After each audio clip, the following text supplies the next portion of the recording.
आज जिस कहानी की हम बात करने जा रहे हैं वो एक ऐसे स्कूल की है जिसकी दीवारों में एक भयानक राज दफन था। तो सवाल ये उठता है कि चौथी मंजिल का वो बाथरूम आखिर 2 साल तक बंद क्यों था। चलिए कहानी की शुरुआत इसी रहस्य से करते हैं। तो कहानी की शुरुआत होती है एक अकेले लड़के से जो एक नए स्कूल में एक बिल्कुल अनजान माहौल में पहुंचता है। मिलिए जेक से। 14 साल का एक लड़का, काफी शर्मीला। उसका परिवार अभी अभी एक नए शहर में शिफ्ट हुआ है और जेक के लिए इस नए स्कूल में एडजस्ट करना बहुत मुश्किल हो रहा है। वो इतना शर्मीला था कि दोस्त भी नहीं बना पा रहा था और इसी वजह से वो स्कूल के कुछ लड़कों के लिए एक आसान निशाना बन गया। उसे लूजर कहकर चिढ़ाया जाता था और वो बेचारा बिल्कुल अकेला और नाखुश रहता था। तो इस रोज रोज की तंगी से बचने के लिए जैक को एक ठिकाना मिलता है, एक ऐसी जगह जहां कोई नहीं जाता था। चौथी मंजिल पर एक पुराना वीरान पड़ा बाथरूम। सोचिए जगह कैसी होगी, टूटी फूटी पुरानी, बिल्कुल वैसी ही थी। उसे लगा कि ये जगह महफूज है, पर असल में असली खौफ की शुरुआत यहीं से होने वाली थी। एक दिन जब वो उसी बाथरूम में था, उसने आईने में कुछ देखा। एक बूढ़ा आदमी कोट पहने हुए जो जेक को देखकर अजीब तरह से मुस्कुरा रहा था।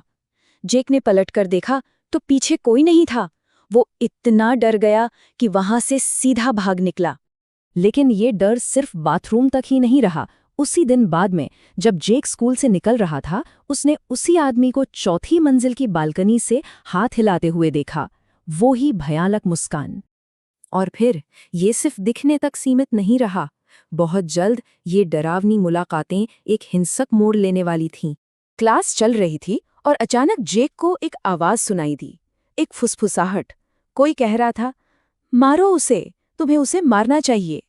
और बस जेक ने अपना आपा खो दिया। उस पर जैसे कोई जुनून सवार हो गया। उसने अचानक अपने बुली क्रिस पर हमला कर दिया और उसकी आंखों में अपनी उंगलियां घुसा दी। जब उसे प्रिंसिपल के पास ले जाया गया तो उसने उस भूत के बारे में बताने की कोशिश की, लेकिन किसी ने यकीन नहीं किया और गुस्से में उसने प्रिंसिपल का भी गला घोंट दिया। जब असिस्टेंट ने बीच बचाव करने की कोशिश की और जैक को थप्पड़ मारा तो जैक ने कोई रिएक्शन ही नहीं दिया, बल्कि वो ऐसे हंसने लगा जैसे उसके अंदर कोई और हो। ये साफ था कि वो अब अपने काबू में नहीं था। अब उस साये का मकसद बिल्कुल साफ हो रहा था। वो सिर्फ जेक को कंट्रोल नहीं करना चाहता था, वो उसे अपने साथ ले जाना चाहता था, आईने के उस पार। उसे एक स्टोर रूम में बंद किया गया, लेकिन वो वहां से भी निकल भागा और वो सीधा कहाँ गया? उसी चौथी मंजिल के बाथरूम की तरफ, जैसे कोई उससे खींच कर ले जा रहा हो।